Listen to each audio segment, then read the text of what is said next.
Hey, it's Adam. Avalon Auto, Alpharetta, Georgia. Avalon Auto Off-Road builds on YouTube and Instagram. This one is in the pipeline. Just got back from details, so went ahead and took some pictures. 2013 Land Cruiser 200. Loaded up. It's got the cool box. Of course, navigation, heated seats, heated steering wheel, radar cruise, all that good stuff. Very clean, but this thing has been trailed a bit. So black paint, thick, wide 200 series. It does have a good amount of trail tattoos on it. A lot of them buffed out, but there's still some remnants, kind of hard to see in the video. And there's also a good bit of environmental damage on this car. So you see a decent amount of little scratches and chips and such. Bird shit that was not cleaned off, ate through the clear coat. There is some more of that on the hood. Good amount of rock chips we've touched up. But again, when you see bird crap, tree sap, all this stuff is tree sap and bird poop that was not cleaned off. So while the black shined up nice, there is still some imperfections in it, some decent sized rock chips, and again, a good amount of environmental damage. If you're looking for a 200 series to hit the trails with, this thing is right there with you, because it's already, it's not perfect enough where you're gonna cringe every time you get branch swiped, because when I took mine out to Windrock and I was following FJs and 100 series and 4Runners, an FJ can get through a lot of stuff, and they're like, hey, if you don't care about your paint, come on through. I just went on through anyways, but I've got trail tattoos down both sides of my car.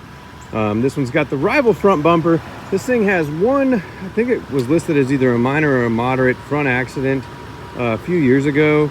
My assumption is that gave the guy an excuse to his wife to buy this aluminum bumper with a steel winch plate, but they didn't get any of the other stuff. So I've got an Apex 12,000 pound winch that may fit in here. It's a pretty big winch, so I'm not 100% sure. And then pod lights and stuff we can finish off. Tires on the back are good Michelin Defenders. The front have, a decent amount of wear, and I need to replace them. However, I really want to put some Icon Vector 5s or some Methods like mine, the Summit Dakars. I've got 3 wheels that I'm really torn between, so I don't want to throw, $1,000 worth of tires on these factory 18s. I'd like to get something with some more negative offset, maybe a plus 25, plus 4, 0, something of that nature. But interior of this thing is clean. There was a dog in here and he chewed up a seatbelt. I do have this new seatbelt from Toyota. I just haven't installed it. Again, it just got back from details, so I went ahead and took some pictures, but it's got WeatherTechs in the front and middle. We did recover this driver's bottom and the center console cover. Driver's bottom was worn pretty heavily on the edge. Center console had kind of a elbow wear mark that was starting to look pretty shitty. But again, heated steering wheel. I wish mine had that. Center diff lock they all have. Radar cruise. Of course, your standard backup cameras and Bluetooth and everything else. 203,000 miles.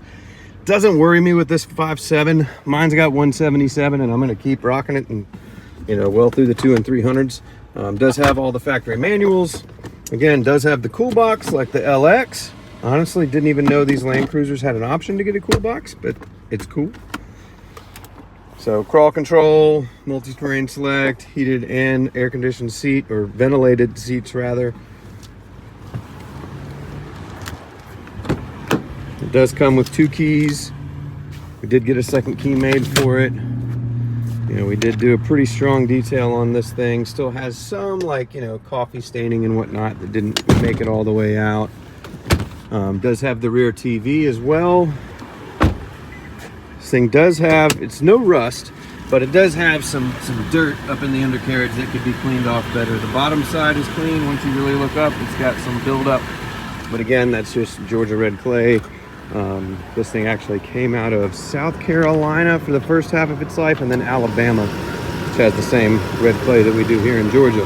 Radiator has been replaced at some point in its life. We're going to take it in, do our full inspection. We didn't really find anything on our initial inspection other than no mechanical needs at least. This headlight was replaced whenever they cracked the bumper, because this headlight is worn a bit more. I'm going to try to see if I can find one reasonably priced so I can at least match them up. I haven't ever really looked for aftermarket options on these 200 series headlights. I don't know if there are any. Beautiful headlight. I'm going to try to match it up with that one. But again, on my to-do list for this one is wheels and tires. Some people prefer the factory 18s.